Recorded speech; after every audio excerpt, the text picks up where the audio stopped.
بسم الله الرحمن الرحيم الحمد لله رب العالمين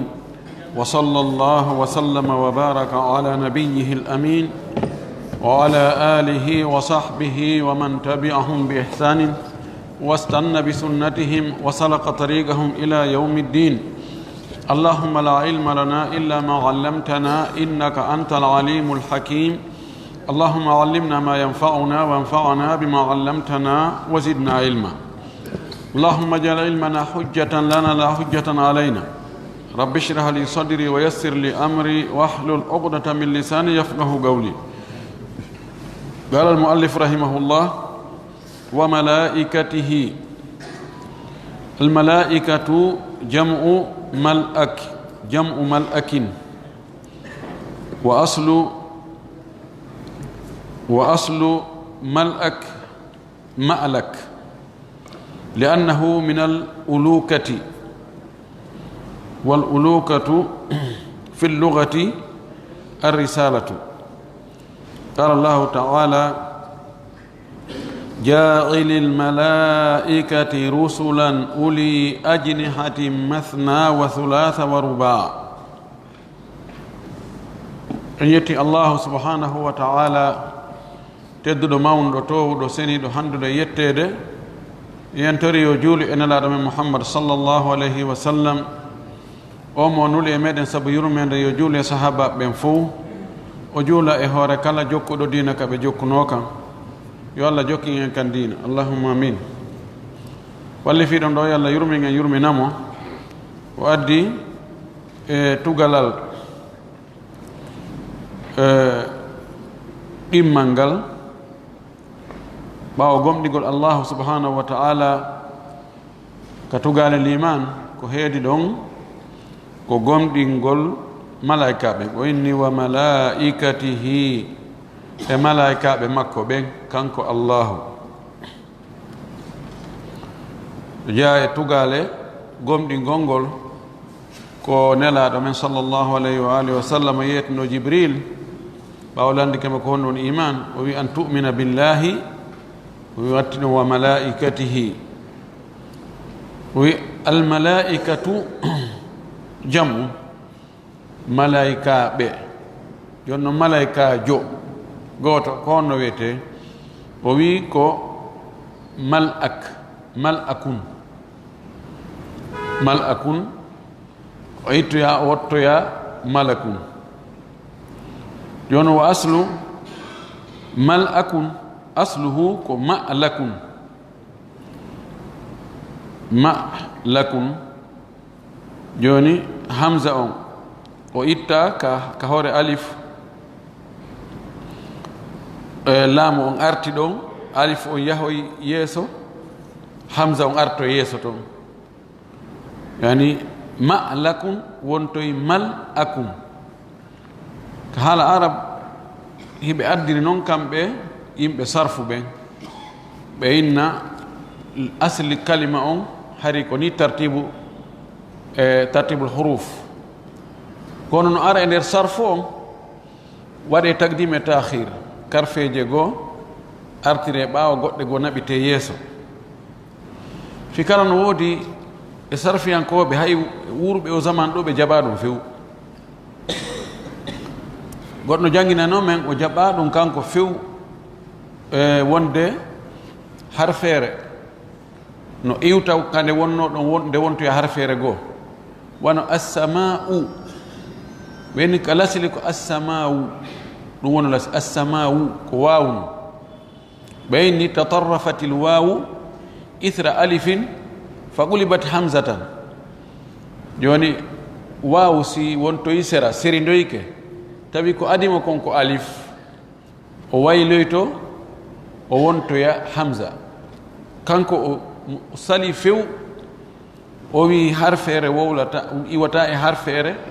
goo wonta harfeere goo joni ina andi ɓeni qaala asli on ko qawala ɓeyni taharrakatil wawu wan fataha ma qablaha fa qulibat alifan kanko wi ɗum ɗo fof ko haala o wi arabu biɓe fuɗɗi wolude gaala ko gaala ɓe wi ɓe wi'ano gawala ɓe yilti ɓe watto e gaala ɓe wi'ano assama'u ɓe yilto ɓe watti assama'u mo jogii dalilji ɗi jogii doole ko ɗum ɓe waɗimo munaqasha ha ɓe tawoy ɓenni he gasi ɓe jaɓi ko faljere kono faljere faljande woni duuɓi wuluure e woni duuɓi 500 bal ɓuri duuɓi guluuji ɗiɗi defte windama e muɗum walli faama yimɓe jangi e muɗum faami wonti gawaidu acci woni ballal ngal terto yimɓe rewa ɗo o wi miɗo jaɓi kono ko taragol taƴinoɗen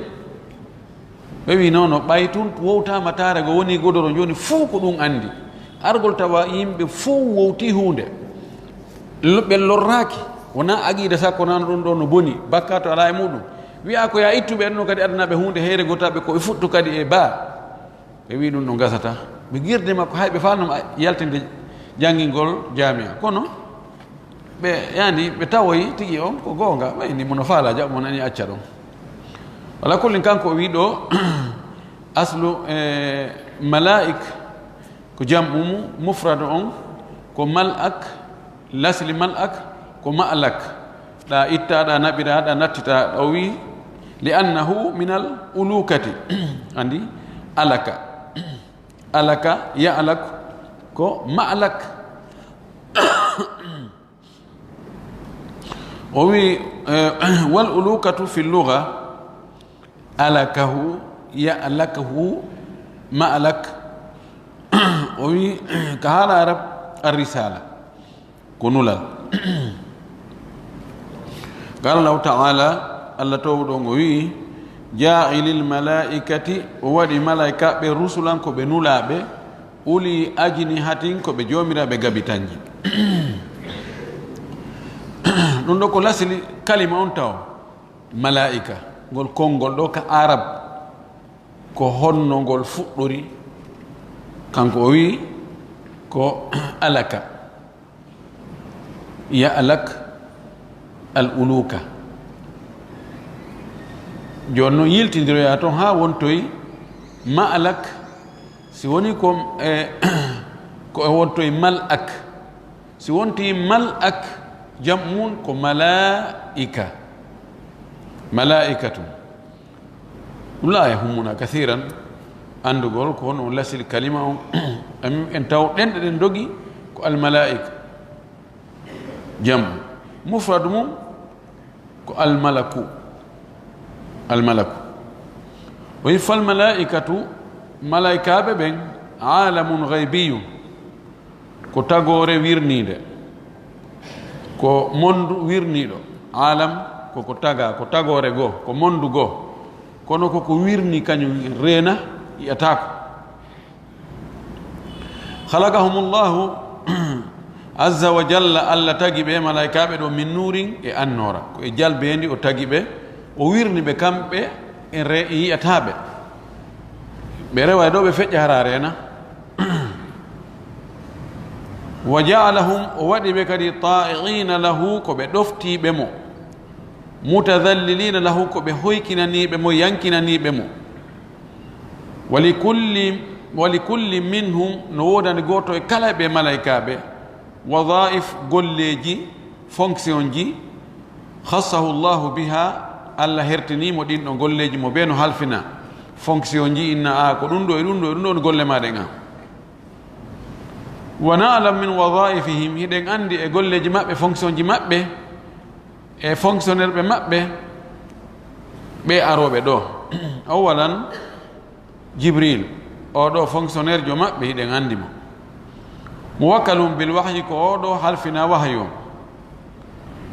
yanzilu bihi mo cippina wahyu o min allahi immorde ka allah taala o towi ila rusuli o adda e nulaɓe ɓe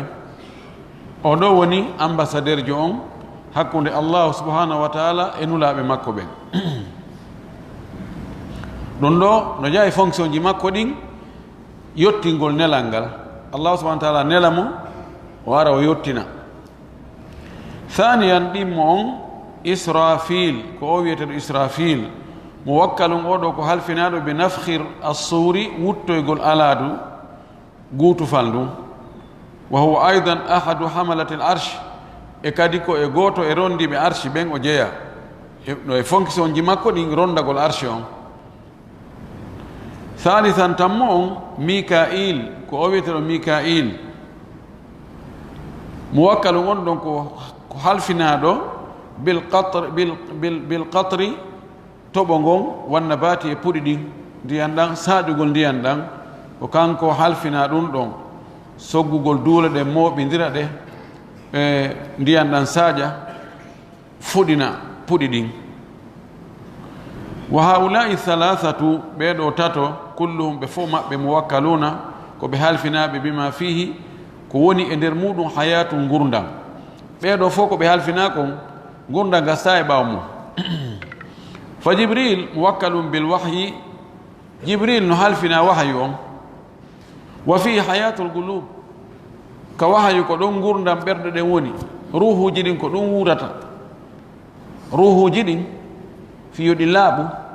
fiyoɗi dolnu, fiyoɗi kelɗu e fiyoɗi hetto ko wahyu on ko ɗon woni énergie majji on. Waajegol ngol, yamiregol, haɗegol, rentinegol e hulɓinegol, hollegol ko moƴƴi kon. Sabuna yimɓe si wuuri hara wahyu ala, si wahyu ala manam hara dina iwruka ka Allah ala. Si tawi yimɓe wuuri tawa ɓe ala dina, ma ko kamɓe haldi fotti moƴƴini dina maɓɓe kam, a tawa no yurmi ha hare ruhuji ɗin ko bonɗi few. ɗum wiyata moko baɓe no jooɗo, wiyaɓe ko moko baɓe jannguɓe ha wiya awa ɓeɗo ko kummaluɓe men ɓenni, ɓe jooɗo ɓe halda ɓe fotta wonde hara yo modi kaari jommo modi kaari. Allah ala ɗum nafus, yo jaaja kaari yo jombu jaaja kaari. kono ɗo arwah khabuthat wa tabai intamasat. Wa Mikail, oɗo Mikail bil qatri wan nabati wa fi hayatul ard, oɗo Mikail halfinaɗo toɓo on e puɗi ɗin ko ɗum ɗo woni gurdal leydi ndin. Leydi kadi si tawi ndiyan ala e saƴude muɗum, yen reeni fewan ɗo bukulaydi ndin haray ndi wuura, haray ndi maayi. Wa Israfil bi nafkhi suri wa fihi hayatul ajsadi yawma al mi'ad. Israfil kadi imo halfina wuttoygol alaadu ndun, ko a wuttoygol mum alaadu ko ɗon gurdan ɓalli ɗin kadi e heɓoyto ka immital, ko tuma wutti ɗum ɗon o on tumati ɓalli ɗin ɗi wuura, gurdan ara e majji. Idan ɓeɗo tatono ko ɓe jogii kon ko fi gurdan. Walihada ko sabu ɗum ɗo kana nabiyu sallallahu alayhi wa sallam, nulaɗo Allah on wonino yatawassalu himo jokkorayno e Allah bi rububiyatillahi lahum e jeeyal Allah ngal o jeeyi ɓe fi du'ai l-istiftahi ka du'a uddutugol fi salati leyli e julde jemma nden o ɓattorayno Allah o waɗa ƴangal hakkunde du'a makko on e Allah fi yo Allah jaɓu ɓeeɗo ko wonde ko Allah jeeyi ɓe. No jeeya e ko aden ɓattorta Allah, irritanagol Allah wonde ko kanko jeynde tagore. ɗum ko dewal no jaɓugol wonde Allah an jeyɗo asama'uji ɗin, taguɗo ɗe leyɗele, tagi yimɓe, tagi malaika, tagi nangue, tagi lewru. ɗum ɗo fogirɗa ina mi torike ma okka hunde kaari ma ɗum danda hunde kaari. nde laara no waɗanen tawassul ɗon ɗo ka du'a uttugol julde nden jemma, fa yaqul o inna allahumma rabba jibrail wa mikail wa israfil fatira as-samawati wal ard alima al-ghaybi wash-shahada anta tahkumu bayna ibadika fima kanu fi yakhtalifun ihdini lima ikhtalafa fihi min al-haqqi bi idnik innaka tahdi man tasha'u ila siratin mustaqim. ɗon ɗo holli en wonde sa toroto Allah mantu Allah taw jarnamo qirritanoɗamo tagugol ngol e ɓural ngal e dokkal ngal, on tuma noon toroɗama ko falɗa kon. tare ɗo o wi allahumma e Allah ko an yo Allah rabba jibrail jeyɗo jibril wa mikail jey mikail wa israfil jey israfil jeyɗo ɓeeɗo fatira samawati an taguɗo asama'uji wal ardi e leyɗele alima alghaybi an anduɗo ko wirni wa shahadate ko feeñi anta tahkumu bayna ibadika an a ñaaway hakkude jiyaɓe maɓen fima kanu fihi yahtalifuna ko ɓe laati kon hiɓe luutodiri e muɗum an jeyɗo ɗum ɗo fof wawɗo ni ihdini fewna ko ɗon woni torare nden fewnan limahtulifa fihi ko yeddodira kon min alhaqi immorde e goonga fewndami faade e goonga bi idnika e dungaye ma fewnan yeddodirama ɓe no wiya ɗum ɗo ɓe no wiya ɗum ɗo ɓe ko ɗum ɗo feewi ɓe ɓen ɗon jokka ko feewi ko ɓeɗo jokki ko feewi joni noon si ari ɗata cele ɗuuɗi ko hombo fewnata e laawol goongawol ngol ɓay goonga kanko goota o wi fewnan e ɗum ɗon innaka no anta hadiɗa fewna man tachau mo muyiɗa fewnude ila siratin faade laawol mustaqimi fewngol foccingol hada du'a'u oɗo du'a alladi on kana o wonino kanko laɗo yaquluhu himo maka eno o du'a ɗo fi qiyami leyli ka daragol jemma mutawassilan ko o jokkorɗo bi rububiyatillahi jeyal allah ngal lahu wonande ɓeeɗo malaikaɓe kadhalika kono noon kadi na'lamu hiɗen anda anna minhum no e maɓɓe kamɓe malaika ɓen man wukkila on halfinaɗo wakkilaɗo bi qabdi arwahi bani adama tamugo ruhuji ɓiɓɓe adama ɓen warugol ɓe aw bi qabdi ruhi kulli dhi ruhin ma ɗum tamugo ruhu kala ko mari ruhu ko taga wa hum ɓen ɗon le woni malakul mawti malaika mayde nden wa awanuhu e walloɓe mo ɓen groupe makko on staff makko on wala yusamma azrail o wiyata ka noon azrail no andirɗen noon enen ajarailu ari enen ko anduɗen malakul mawti ko ajarail wene za on ɓay enen e mala za ka haala meɗen en woltagoɗo ɓe ɗum za mi yiya za ko jaja an mi jaɓi mi jonni e juuti jooɗike ila akhiri ja nen ajarail kono na noon o wiyete li annahu sabu ko hani andugo ko lam yathbut tabitali ani nabiyi gayi nelaɗo allah on sallllahu alayhi wa sallam anna hada ismuhu wonde ɗum ɗo ko inde makko ɓayle ɓe malaikaɓe en tawaka fewde koɓe femba ewnago inde maɓɓe haɗen ala ɗon en yiyataɓe kadi en ala huwodirde maɓɓe hakkude meɗen idan ko hombo andinta en oɗo ko ni wiyete oɗo ko ni wiyete oɗo ko ni wiyete ko wahayu on ko hombone cippare ko enelaɗo muhammad sallah sallam kono wasi kanko o wi e jibril o ko ni wiyete o wi e mikail ko ni o wiyete o wi israfil ko ni wiyete kono oɗa koy ko malakul mawt no ardi noon ka alquran qala taala allah towɗo wi حتى إذا جاء أحدكم الموت توفته رسلنا وهم لا يفرطون حتى إذا جاء أحدكم الموت حاسميد أري إغوطو إمودو توفته هنمو هوبنمو لنمو ورمو رسلنا نلاب أمن بن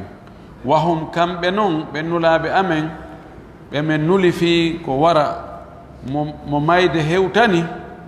la yufarrituna ɓe wersindata ko few ɓe jokkata goɗɗum ha ɓe yeƴƴito ɓen jakka balɗe makko ɗen fe ɓurtino ko hanki no duwano ɗen mo warde ala toon few o wi tawaffathu rusuluna ɗo holli ko ɓe buy nulaɓe amen ɓen ɓe men nuli fi ɗum ɗon missionnaire ɓe amen ɓen fi ɗum ɗon si mayde nden hewti ko ɓen ɗon hunnatamo timminamo wa qala taala allah towɗo ngo wi kadi qul yatawaffakum malakul mawti alladi wukkila bikum qul wiɓe yatawaffakum no timmina on no hunna on no wara on malakul mawti o wiyale azrail malaikajo mayde on alladi on wukkila bikum halfinaɗo on fi wargol on ngol wa qala taala allah towɗon o wi kadi الله يتوفى الأنفس حين موتها والتي لم تمت في منامها الله يتوفى الأنفس ألا نتما ونكي جدين هندي نتمندي نوردي حين موتها سانغا مايد ماجيو to o wi ko nulaaɓe ɓen ɗa o wi ko malakul mawti ɗa o wi ko kanko yalli ɗum ɗo no luutondiri ko hombo woni warowo on tigi to allah subahana taala wi ko nulaaɓe makko ɓen ɗa o wi ko malakul mawt ɗa o wi ko kanko tigi o wi wala munafata bayna hadihi l ayati thalath o wi riwodiral ala raɗodiral ala luutodiral ala hakkunde ayje tati ɗo fa inna al malaikata tabitonde malaika ɓen taqbidu ruha ɓe tamay ruhu on fa inna malaka al mawti tabitonde malaika mayde nden ida akhrajaha si o yaltini ruhu on min al badani ka ɓandu takunu ruhu on wonay inda malaikatin ka malaika ɓen jogoto ruhu on in kana arrajulu min ahli l jannati si tawi neɗɗo on ko yimɓe aljanna o jeeya o mo ruhu yaltina e ɓanndu muɗum fa yakunu ma'ahum haray no wondi e ɓe malaikaɓe hendiɓe e ruhu on no wonde maɓɓe hunutun min aljannati cuurayma ko parfi waɗa parfum ko urna ko ittaka aljanna wa kafanun e kasange min aljannati iwɗum ka aljanna hanoto ko junjete urne kasange mayɗo hara ɓe addori ɗum kasange on wo ko urnirte kon wo yaakhuduna hadihi ruha atayibata ɓe ƴetta o ruhu laaɓuɗo ɗo wa yajalunaha fi hada alkafani ɓe tumba o ruhu ɗo e o kasange ɗo wa yasaduna biha ɓe ƴawda e makko ila llahi faade ka allah azza wa jal hatta taqifa bayna yaday llah ha ɓe daroyo yeeso allah ma ruhu on daro yeeso allah summa yaqul refti allahu subahana taala wi'a si o ruhu hewtoyi ka makko o inna oktubu winde kitaba abdi deftere jiyaɗo an on fi illiyina ka dow ka wontiɓe dow ɓen windemo ka vip dow wa aiduhu nattonmo ruhu makko on ilal ardi ka leydi fa tarji u ruhu on yiltito ilal jasadi arta ka ɓandu min ajli l ihtibari fi jarribegol ngol fi waɗanegol examen on fi darndegol ngol fi landegol honɗum o landoye toon questionnaire ji ɗi man rabbuka ko hombo jeyma wama dinuka ko honɗum woni diina ma waman nabiyuka ko hombo wonno nulaɗo ma on fiyo ɗum ɗo waɗe fiyo waɗe ɗi examen ji ɗo ɗe lande ɗo ruhu on artire soore ka ɓandu ɗum ɗo ko si tawi ko julɗo gomɗinɗo moƴƴo allah taw hara ko noon gerdante ɗen wa in kana al mayitu gayra muminin si tawi noon o mayɗo wona o julɗo gomɗinɗo wal iyadu billahi allah dandu en ɗum e molike ɗum allah fa innahu yanzilu malaikatun ma'ahum kafanun min annar ko hani andugol kon no cippoyo malaikaɓe haray ɓe wondi e kasange iwɗu ka yiite wa hanutu min annar e ko urnirte kadi ko woni ka yiite ko iwi ka yiite yaakhuduna ruha ɓe ƴetta e ruhu on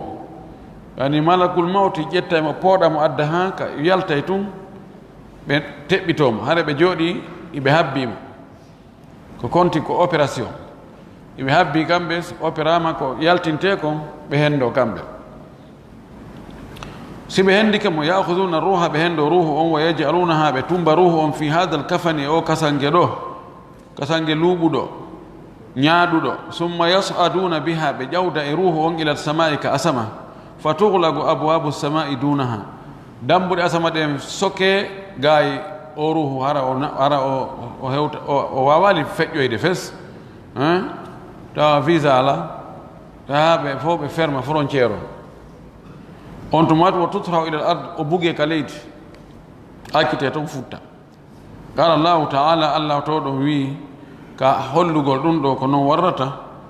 ومن يشرك بالله فكأنما خر من السماء فتخطفه الطير أو تهوي به الريح في مكان سحيق ومن يشرك بالله مشركني الله ما يدي شركه هر توبالي الله يافيدون كأدنغا فكأنما أسيك يخر وسوي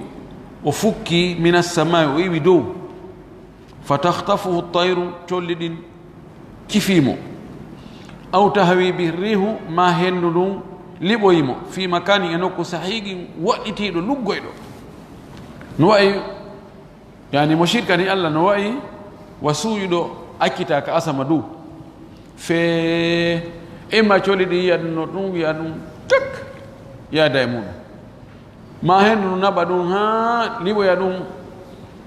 ka avion sino yano ito ka wodi hakkude jodi libo yatam kono way bi mana bay on tigi o wadi wonde Allah nak Allah tagimo o weddinanaali Allah tun dewe den maccinnagol Allah tun o maccinnani ke beeda e beeda jilindiri pijidi koni o yobiroyte ruhu on akkitire fu kon haawi e ka gaburu wiya ɗon wop sora naata ka ɓanndu o lando e noon man rabbuka wama dinuka waman nabiyuka ha la adiri kuntu aqulu ma yaqulu nnas e tappamo tayib o wi summa yaqulu llahu refti allahu no wiya oktubu winde kitaba abdi ɓata kuru o jiyaɗo an ɗo fi sijjinin ka yiite sokange sijjin ko yiite wonge ley ferme ala fenêtre ala hunde ko sokirge sajana sijjin nasalullah al afiya torki Allah kisal Allah hisingen danda en non do haulai be do malaikabe muwakkaluna ko be halfinabe be gabdi ruhi e tamugo ruhu on min malakil mauti itta e juuɗe malakul mawti ida qabadaha kanko si o tami ruhu on yaltini ka ɓanndu wa malakul mawt malaika mayde nden huwa alladi yubashiru qabdaha ko kanko soccondirta e tamugo ruhu on sortamo ka ɓanndu opération on ko kanko jogiimo o wi fala munafata idan ya riwondirgol ala awa o wi walladi yamuru bidhalika wonɗo yamirde ɗum ɗo on huwa allahu kanko woni allah fa yakunu fi lhaqiqati o wonay ka haqiqa kanko yamirɗo yo ɗum waɗe on kanko allah huwa almutawaffi ko kanko woni warɗo on ɗo no yimɓe ɓuyno falja ɗo joni inna almutawaffi abou fulan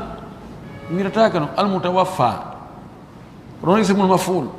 sa المتوفي من المتوفي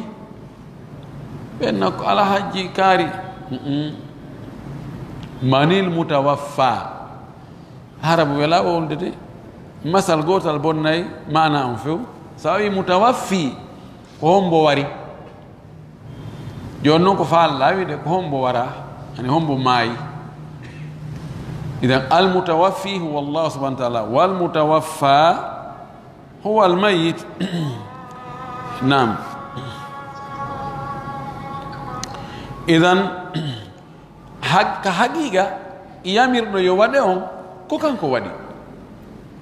jonno wadbe ben ko bedido arano on ko ƴet waddo golle den opération on ƴetti non jonni oya joni be do tato non hibe tawa yamir do on e waddo exécution on al amaliya e jonnaɗo halfina joni yo naɓu ruhu on ƴawnamo dow ko ɗum o wi e ɓeɗo fof askintinnama e maɓɓe wargol ngol askintinna e Allah wargol bi itibar kanko woni yamirɗo askintinna e malakul maut wargol ngol bi itibar ko kanko woni yaltinɗo ruhu on askintinna e rusulu on almutaawinuna ma malakul mawt wallitoɓe malakul mawt ɓay ko kamɓe teɓɓiti ruhu on nabi mo ƴetti mo waɗi ka kasange nabi mu dow wa minhum no eɓe malaikaɓe goo sayyahuna jindoɓe fil ardi ka leydi touriste ɓe siyaha sihu fil ardi ko jindugol ka leydi ndaara ɗaɓɓita piiji no humpa suyah yimɓe goo no woodi banu adam no humpa toon ko nani nde hunde kaari no miɗo yaade mi daara ahramuji ɗi misro ɗo yaade mi daara ɗum ɗo mi nani caangol ɓurgol juutnugol ko nokku kaari woni mi nani ɗa seerere ɗon no jurde miɗo yaade ndaara humpa wiyete ko siyaha tourisme yagal jonno malaikaɓe ko no woodi kamɓe kadi ko jindugol ka leydi ɗaɓɓita kono kamɓe ko no ɓe ɗaɓɓitata ko place ji fotuɗi ko hôtel ji mo ɗi 5 étoile 6 étoile na ɗum o wi yaltamisuna heɓe ɗaɓɓita hilaga dhicri e jooɗalle ka inde Allah jantete hilak yam halga ko ka jooɗagol waɗa tour jooɗo waɗa kuruwol tawa ko jantagol inde Allah fa ida wajadu halagatal ilmi si ɓe tawi toolande fi gandal wa dhicri e jantagol inde Allah jalasuɓe jooɗo ɗon nam e jooɗalle jantagol inde Allah wona e jooɗalle goo siñcaɗe bid'aji jooɗo enne ko joni be jooɗen waɗen kurumwol be fewtodiran be weƴƴiten ɗum ɗo be waɗen ɗum ɗo laabi ha sabakari ɗo kadi laabi ha sabakari pellet hatman nelaɗo waɗali ɗum foppu no andi ɗum wonɓe wadde ɓen e añuɓe yo waɗe ɓen fottana ɗum na fewno nelaɗo waɗi ɗum na fewno sahabaɓe waɗi ɗum na fewno taabi ine ɗum na fewno taabi taabine ɗum na fewno taabi taabi ine ɗum na fewno taabi ine taabu ɗon ha ɓay hari nelaɗo fati koni duuɓi wulure e duuɓi temedere e goɗɗum ma temeɗɗe ɗiɗi e goɗɗum si ɗum fuɗɗi nam woɓɓe goo jokkiɓe anda histoire o ari tawiɓe ɓe yeyatama ɗum ɗo mo waɗi ɗum ɗo haray aljanna on ko tonguimo o natugol ko mayde si neɗɗo nani ɗum sina hara o andu ko ɗayne o nanguira ɗum ƴakkirɗe Allah yaafama min ɓe idan ko fanda ɗo jooɗiɓe jantagol inde Allah non yamira noon ɗaɓɓoɓe gandal laaɗa men makani en wonde e yimɓe jooɗata ko e suudu e cuuɗi Allah tawi ɓe jangguidirde alqur'anare nden hiɓe jangguidirde alqur'anare nden hakkude maɓɓe so wona malaikaɓe cippoto heetaɓe yurmede Allah nde saaƴa e maɓɓe Allah janto fi maɓɓe ka malaul ala dow ɓeɗo malaikaɓe ko noon kaɓe ari o ɓe nayi wala manen ko ɗo mais ɓeeno seede woɓɓe wiyete awa darso no laati tun ara ɓe yaltoyino no neɓani ɓe ɗo yo salamu aleykum baguetu salihati way ɓe andi si ɓe neeɓi ɗum baguetu salat no gasa wiyete joni awa darso yo fuɗɗe ɓe wakkili waɗagol baguetu salat ton ka lawol malaikaɓe kan dogude ɗaɓɓita ko on to wona janggede hewrana majjere ɓeɗo ɗaɓɓitirde ɗum ka woɓɓe goo no dogude kañum ka janggete ɗon hara ko no rondi majjere ha no suƴƴi no yara kara kono tawatake tawa kadi wurinna a yahagol hay sooɓe ko yawgo joɗɗa yargol ataya ma joɗɗa e worgol haalaji ko andi e ko anda ma yaha ɗanoyo allahu mustaan o wi wa kadhalika ɓeɗo ko ɗum woni golle maɓɓe ɗen si ɓe yeehi kaɓe tawino inde Allah no jante no jange o ɓe jooɗo ɗon ko gasi o ɓe yaha wa kadhalika ko noon hunaka no toon malaikaɓe yaktubuna heɓe winda amal al insani golleji neɗɗo ɗin Allah subahana taala wi wa inna alaykum la hafidin kiraman katibin yalamuna ma tafalun wa inna alaykum no e hoore mum no ayni on la hafidina reenoɓe kiraman tedduɓe katibina windoɓe kadi yalamuna heɓe andi ma tafalno ko onno gollude ko ɓe andi golleji mon ɗi ɓen no jokki o dakhala ahadu ashabi l'imami ahmada alayhi wa huwa marid goɗɗo e ɗimmoɓe imam ahmad naati ka makko tawi imo nawni imam ahmad en andi ko kanko woni hombo si hadis no wowlede si imam ahmad haray ko hoodere si fiqhu no wowlede imam ahmad ko hoodere si tawhidi no wowlede imam ahmad ko hoodere si muñal e wakkilare fi allah lette tampine soñje e hoore goonga kono tabita ɗon harna hande ko ni janngo ko ni imam ahmad ko hoore e muɗum goɗɗo e ɗimmo e makko ɓen ari naati ka woni ɗon tawi himo nawni fa wajadahu ya innu min al marad o tawi himo otta sabu nawnan nden anna ya innu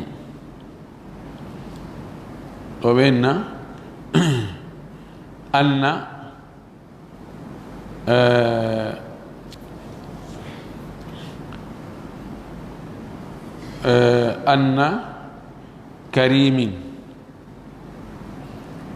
anna karimin yalli hino selli era makkon ka sella ko faljere ɓe waɗira ɗum junnitti anna karimin no selli ɗo ko anna ko fi'il anna e anna al marid ka ri'min ri'm ko jawre mbalde ani o ottiri wa jawre mbalde sina ɗum ene anna karimin anna kariman ko nder toon no woodi ko a famali no woodi toon ko monta e nam ɗo anna ya innu tawi himo otta fa qala lahu o wi'imo ya aba abdillahi ta innu abu abdillahi an kadi on ottay wa qad qala tawus gonɗi tawus ibnu kaysan oɗo komin kibari tabiina jeeya oɗo wi'ino innal almalak wonde malaikajo yaktubu himo winda hatta anina almarid hay ko nawnuɗo ottata kon o windante li anna allaha yaqul sabu allah to ɗon himo wiya o dallina ɗum kanko tawus ibnu kaysan o dallina wonde allah no wiya ma yalfidu min qawlin illa ladayhi raqibun atid yaltata konngol lafada ko sortagol yaltata konngol hakkude bagga kenkeje si wona hara no ɗon aynuɗo habbiɗo ɓe mana sa otti sabu nawnare nden no gasa ɗum ɗo windanaɗa bakkatu sabu ko angal muñal ko ɗum o faala wiyetade imam ahmad fa jaala abu abdillahi yatasabbar automati imam ahmad o fuɗɗi wadde muña forcegol hoore makko muñagol ngol noon o fuɗɗi muñagol wa taraka al anina o acci ottugol ngol fes li anna kulle cheyin yuktab sabu piiji ɗi fopp windete jaka hay ottago ngo ma yalfidu min qawlin ladayhi raqibun atid min zaitu li tawkid al umum o min qawlin e jangino ɗum ɓawato wonde min on ɗo ma ɗum ko ka sharhu nadmul waragat yani min on est ce que ko ɓeydiɗo ka ko tawkid wiyoɓe majase ɓe wi ko ɓeydiɗo rewiɓe majase ɓe wi o ɓeydaki ko o addira ɗon ko fi tentingol kadi fahin e hunnugol ngol ɗuɗɗingol ngol e ayyu qawlin kala wo konngol taquluhu ngol wi'uɗa yuktabu ngol windete lakin kadi tujaza alayhi bi khayrin aw bi shar no wawi yoɓeɗa e ngol konngol ɗon moƴƴere ma bone hada hasabu lqawli alladi qila ɗum ɗo ko embere konngol wowlangol ngol ko embere konngol wowlangol ngol ngol windante wowluɗo on moƴƴere ma ngol windane wowluɗo on bone kono noon windete konngol si yalti ka hunduko ɗo ngol windante joom maggol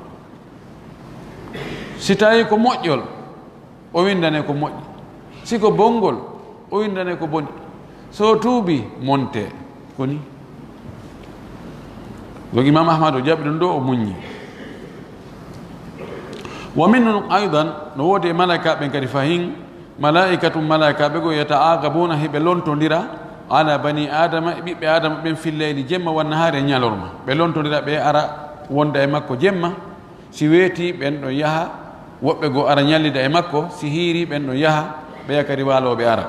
no ton groupaji didi lontondira e jemma nyalorma dum wasa Allah subhanahu wa ta'ala o wi lahu muaqibatun min bayni yadayhi wa min khalfihi yahfazunahu min amrillah lahu no wodani neddo on muaqibatun lontondirobe min bayni yadayhi yeso makko wa min khalfihi bawo makko yani ko feddi ko e ko arata ko yahfazunahu hiberena mo hiwamo min amrillah kono ko immorde yamirore Allah be woni wadirde dum wona be hiwaymo ta yamirore Allah de hewtude لا يحفظونه حتى لا يصيبه أمر الله بل يحفظونه بأمر من الله هبرينمو يمرور إمر دي الله يمري ببرينمو برينمو الرعد ومنهم يبيد ملائكة ركع رجوب wa sujjadun e sujjoɓe lillahi hara ko Allah ɓe sujjanta ɓe ruƴƴana fi samai ka asama dow no toon woɓɓe goo ko jokki o ko juulugo ko immaɓe waɗi ruku ma ɓe waɗi sujudu heɓe juula tum fof taw wala kamɓe ɓe alami ko joni he coƴƴa ñalli joni accire ni taw ha soƴƴen awa accire ni fana on heewi ɗum ala kamɓe ɗum ala weelatake ɗonɗatake tuuyatake yeddata Allah woɓɓe goo ko ɗum ɗon jokki qala annabiyu nelaɗo Allah maki sallllahu alayhi wa sallam attati samau asama on ŋeƴƴi ketti ko rondagol ha ɗa waɗa ŋerta wa huqqa laha an ta'itta no jojjani noon asama on nde o ŋerta to continue ottata himo fodde ɗum na ella fi honɗum o wal atit wiyete atit sariru rahli ko dongal ko watta kerta ko ŋer ay ida kana ala albairi hamlun thaqil tasma'u lahu sarir min thiqali alhaml mana si tawi joni ngeloba no rondi dongal teddungal anana e ngeloba mangi ba waɗa hito sabu teddugol dongal ngal wana noon fa yaqulu rasulu sallllahu alayhi wa sallam laɗo Allah no maka attati samau asama on ŋeƴƴi wa huqqalaha an ta'itta no foddanimo ka o ŋeƴƴata sabuna ma min mawdi'i arba'i asabi'a minha ala ton lelnande kollinayi ka asama ka kollinayi wallinte ka asama illa wa fihi sina harno ɗon malakum malaikajo ga'imun lillahi daraniɗo Allah aw raki'um ma waɗɗo ruku ruƴƴani Allah aw sajidu ma sujjanɗo Allah hay ber kollinayi yani ber ɗum ɗo ka mbaldi ɗum ɗo espace beri ko ɗi kollinayi ɗo waloto ala ka asama sina tawa malaikajo no ɗon allahu akbar ko imma himo dari mo jangude ma himo waɗi ruku'u ma himo sujji wa ala sa'ati samai e hoore yajende asama on fiha no e makko haulai lmalaikatu ɓe malaikaɓe ɗon wa lihada ko sabu ɗum ɗo qala rasulu sallllahu alih wa sallam fi lbeyti lmamur laɗo maaki ka ndu suudu wurnitandu baytul ma'mur ko suudu wurnitandu dowga alladi ndum marra bihi ndu o rewno e muɗum fi lailatil mi'raji ka jemma royregol makko gaala o maaki fi sifagol ndun yatuufu bihi no wango taaro ndun suudu kaaba ma naata ka suudu kaaba aw qala yadkhuluhu ma o wi no naata ka suudu kaaba imma taafa bihi ko taaragol ni imma ko maki no tarondu ma ko maki no naata e mayru yalta 70,000 malakin malaikaɓe guluuji capanɗe jeɗɗo kulla yawmi ñande o ñande malaikaɓe guluuji capanɗe jeɗɗi summa la yauduna ilayhi akhira ma alayhim refti ɓe yiltata koye mayru ɗum woni lannode ko fawiɓe ko wimana fodde hiɓe wuuri fodde adna ono lutti kamɓe ɓe arta ɗon hannde kadi 70,000 malak 70,000 malaikajo ñande o naatayi ka suudu yalta ma tarto suudu kaba ɗum yaha suudu baytul mamour yaha araɓe no arta hannde kadi mission on lanni wal mana o wimana on kulla yawmin kala ñallal yati ilayhi no arak e ndu suudu ɗo 70,000 malakin malaikaɓe guluji capanɗe jeɗɗo gayre lazina atawhu bil ams haranaɓen arnoɓe mayru hanki wala yauduna lahu abadan ɓe artaka suudu ɗon kadi ha pooma yaati malaikatun akharun aroyay kan malaikaɓe woɓɓe go'o gayru man sabaga haranaɓen attinoɓe arde na tuuru so onti ko nde wotere petti yahata wa hada yadullu ala kathrati lmalaika ɗum ɗo no tindina ɗuɗugol malaikaɓe wa lihada qala allahu taala sabu ɗum ɗo allah subhanahu wa taala o wi wama yalamu junuda rabbika illa hu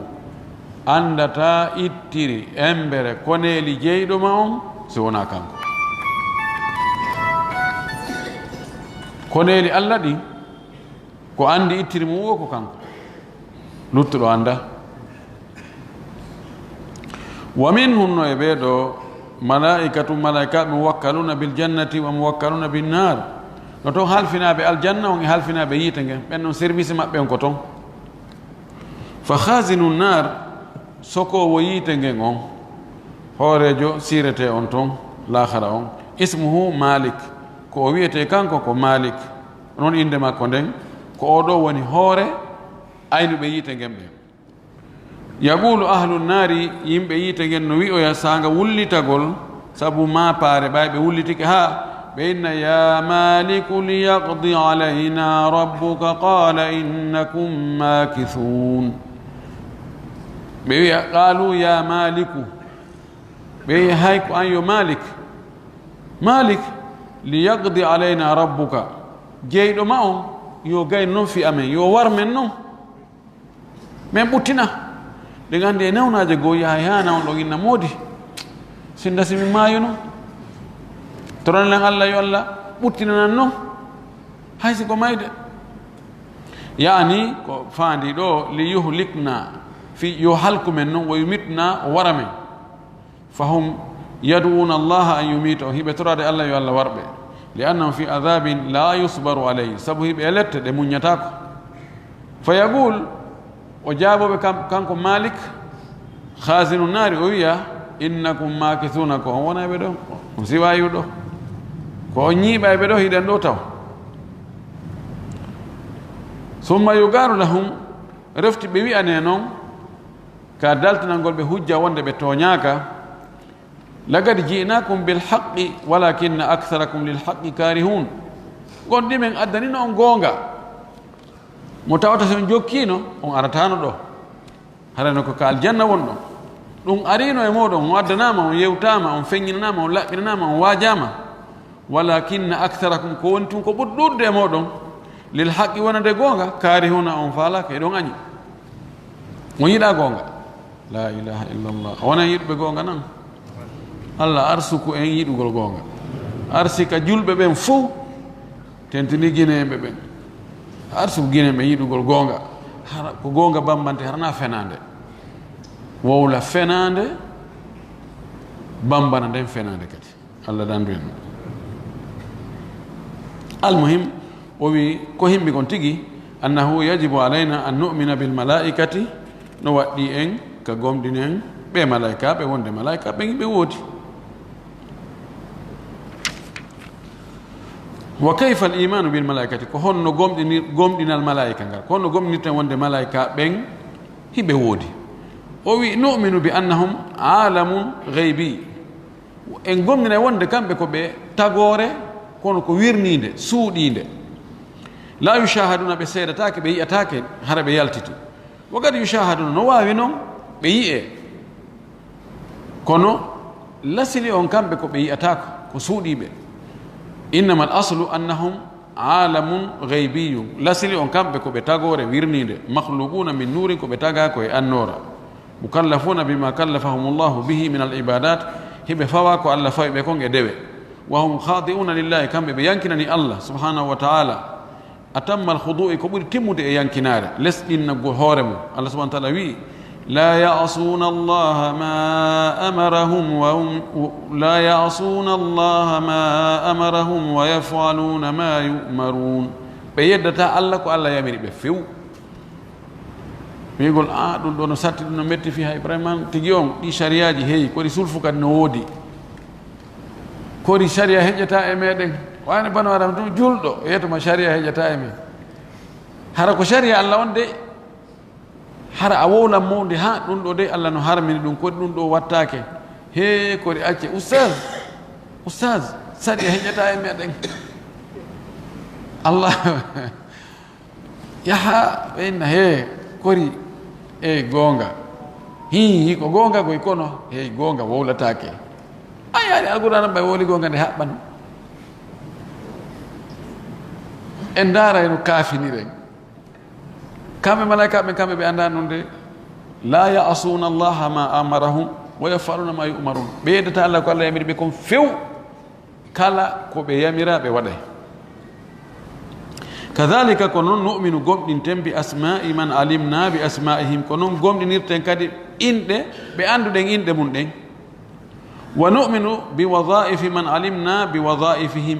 gomɗinen golleji ɓe anduɗen golleji mum ɗin wiyen ɓeɗo gollay ɗum ɗo ɗe golle ɗo ko ɓeɗo malaika ɓe gollata ɓe malaika on moodi malaikajo wiyeteɗo ni e wiyeteɗo ni e wiyeteɗo ni wa yajibu alayna an nu'mina bi dhalika ala ma ullimna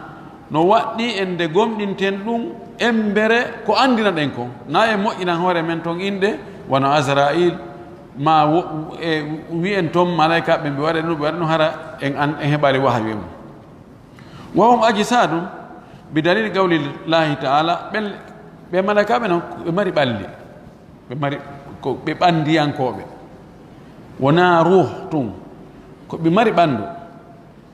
dalil muɗum qawluhu taala kongola to ɗum ka o wi ja'ilil malaikati rusulan uli ajnihatin mathna wa thulatha wa ruba'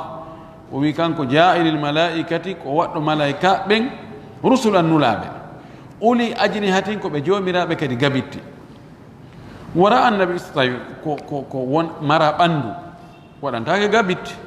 wonata nulaɗo kadi tawa nelete ha yottinoya wara annabi sallah sallam jibrila laaɗo yii jibril ala suratihi e mbaadi makko malaika ndin allati ndin huliga alayha ndi o taga e hoore muɗum mbaadi malaika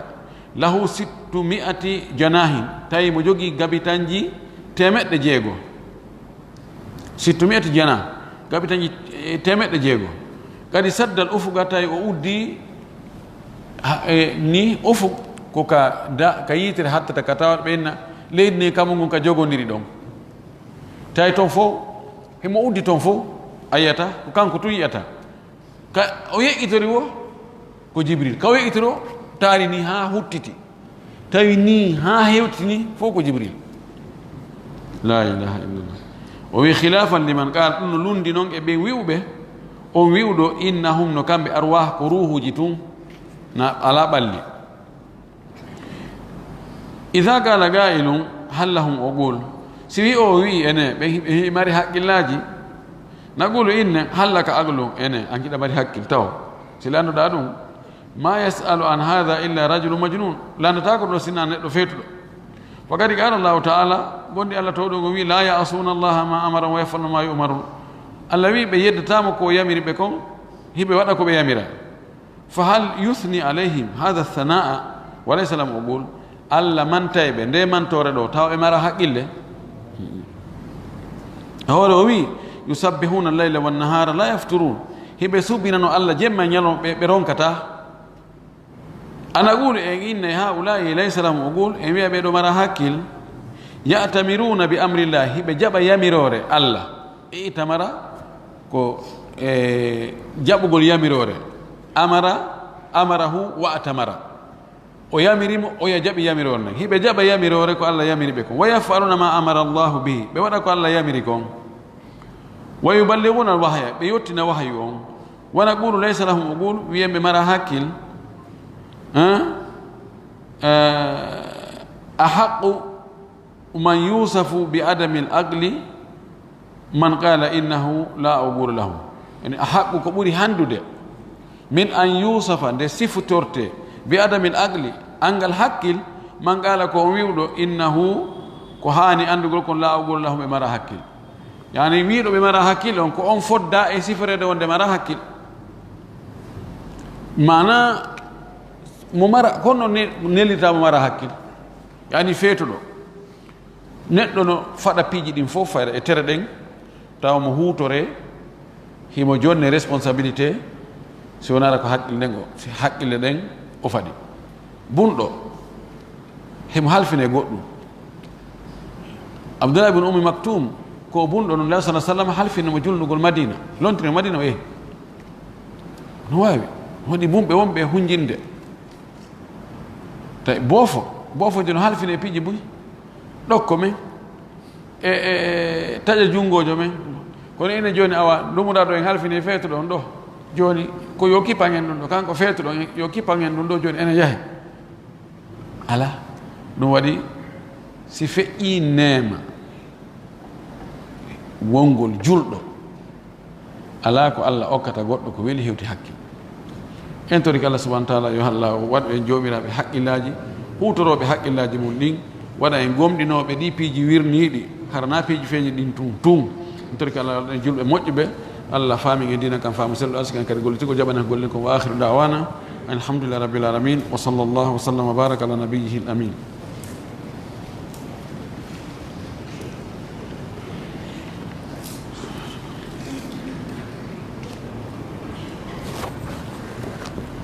London woodi kaala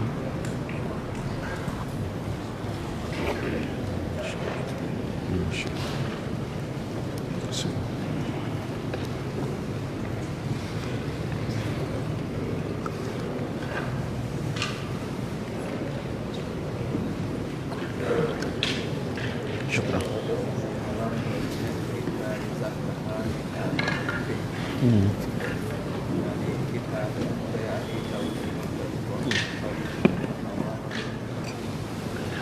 ko ɓe landi ɗo si woni neɗɗo ittali zakka ha hitande nden ɗon hitande o ittali ha hitande kadi aroyi o ittano rowani hikka kadi hewti honno o watta ko be o itta ko rowani kon taw o ndaray rowani fewdo ko hitande nden timmiti rowani ko jeel o hanno ittugo zakka on ittugo zakka ɗum na yandi fi Allah na mi jeejima de ko si o waɗaani ɗum ko ndin jawdi tigi si Allah yaafakima ko ndin o sunniroyte kadi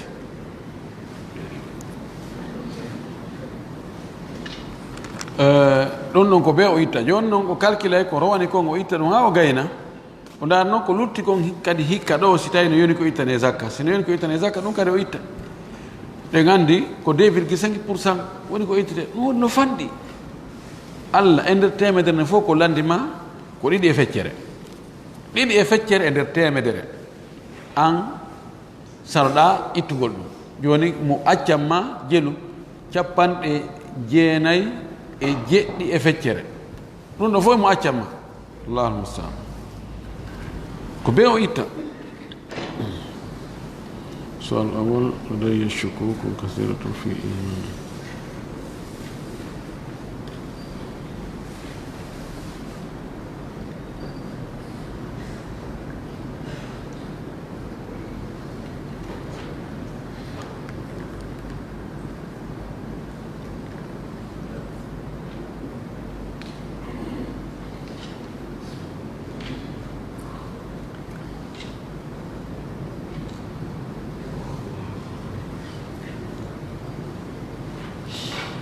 oɗo landiranal aranangal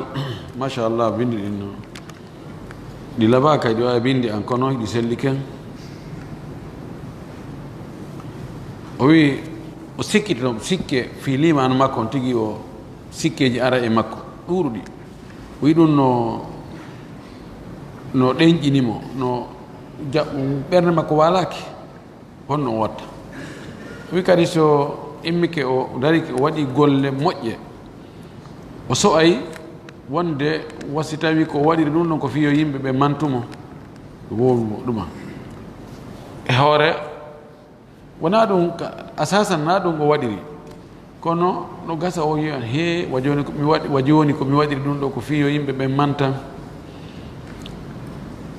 o wi o kadi sowno o landoto hoore makko fayda o wona e miijagol est ce que Allah no jaɓandemo ɗe golle makko moƴƴe ɗe woni e wadde kadi himo yiya wonde golle ko o waɗi o haray no fanɗanimo haray mo faala ɓeydude to ɓan so tawi ida kana kama qala fa hada huwa nafsu l iman si tawi kono o wiiri ɗo ni ko ɗum ɗo woni gomɗinal tigi tawan neɗɗo na yo fellutu hoolo wonde awa kanko Allah jaɓanimo fes kanko ko waɗi ɗo ko ɓuri ɗum ɗo ala si a wi si a hawama golle ma ɗen ko heewi kon a relantisa a ɗoytay ko yayi wonde ko waɗɗa ko no fanɗi e wota on tigi fellutu kadi wonde Allah no jaɓandemo yo won hulɗo yo tanƴino noon yo tanƴino wonde Allah jaɓanaymo wonde Allah no jaɓandemo golle makko ɗen o tanƴinora ɗum kono noon yo hulude yo wonde ene wonde on ene yo artu o eto toujours no ɓeydira golle makko ɗen ɗum ɗo ara e Allah ala sikkeji ɗi ari ka iman on tigi ko yon tigi janto inde Allah moƴƴi sabuna iman on dowaka sikkitede few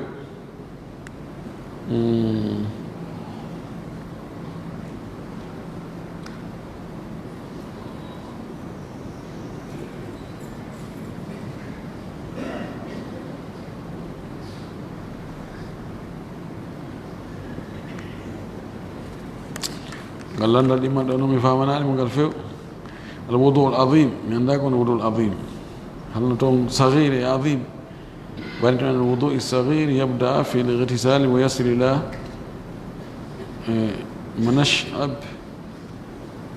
إذا لامس أعضائه الخاصة الوضوء العظيم يفسد لنا الإيمان قال فهمك مواي ودك تلفون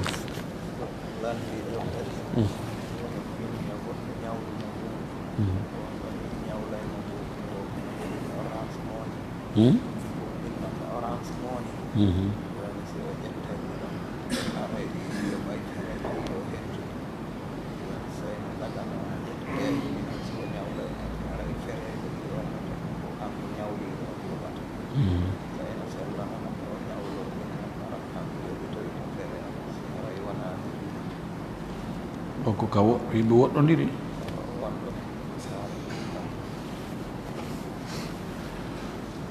ɓeɗo landi o goɗɗo wi yo goɗɗo ñawlu ɗum mbuuɗi woni mo wakkili ñawlugol mo kono mbuuɗɗin ko ka nder orange moni woni joni si o ñawla e moɗi fere yaltingol ngol ko kanko ñawliɗo on yoɓata yalli haray riba no naati e muɗum bi mana joni andi konti joni haray o yoɓi ɓuri ko ñawli ko joni 1 million ko jeli yaltinirte 20 000 mana wenna joni simi ñawlete 1 million o ko an yaltinta haray fere yaltingol ngol on 20 000 ɗon haray ko an ittata jiifa maɗa mana a yoɓay on 20 000 yaltinaɗi nde a yoɓitoyami yoɓoyami 1 million yalli haray no dagi siɓe fotte hoore ɗum ɗon no dagi ko waɗi ɗum ɗo ko taklifa joni si en farli joni miɗo en ville hiya ko baya ɗo ayni mi ñawle 1 million mini a warani ɗo a yoɓay passe ga yoɓata passe a yoɓay passe yaha simi jonnima 1 million on nde ɗa yoɓitoyam mi hay si tawi min ka yoɓitoɗami ɗon ko nokku gotu wonde min mi yoɓali transport mi ari ko jeli yoɓititami 1 million ɗum ɗo mana wona riba wona faida wona intérêt o ɗaɓɓirimo ko ɓay joni ko kanko woni faalaɗo on haray ko kanko yoɓata eni fere fi hettugol ni ɗum ɗon hara e Allah komi ɓeɗa komi faami komi fewno ɗo wonde hara e Allah ala no dagi e ɗum ɗon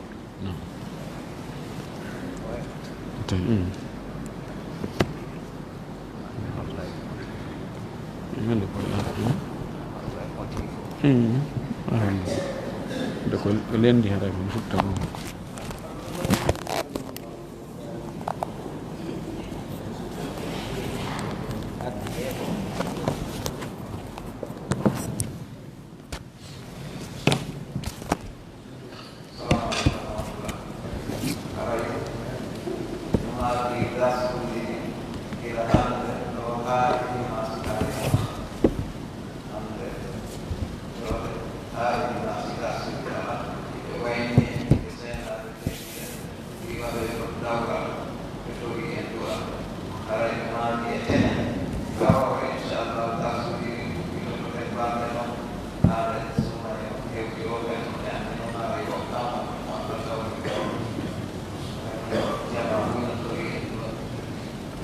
so ɓe woɗɗa moƴƴi